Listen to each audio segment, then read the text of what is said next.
How to delete a user from your n8n workflow instance. So hey guys, welcome to this tutorial. In this quick and short tutorial, I'm going to show you how you can delete a particular user from your n8n workflow instance.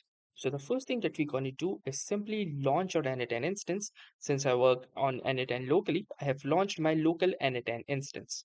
Now once your instance has launched, simply head on to the settings, and within the settings you need to click on users. Then under users, choose that particular user that you want to delete.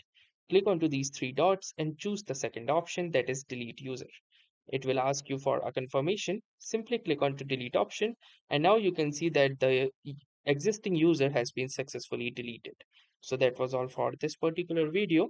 If this video was helpful for you, please make sure to give it a like, and also do subscribe our YouTube channel for more such exciting videos. Thanks for watching and have a nice day.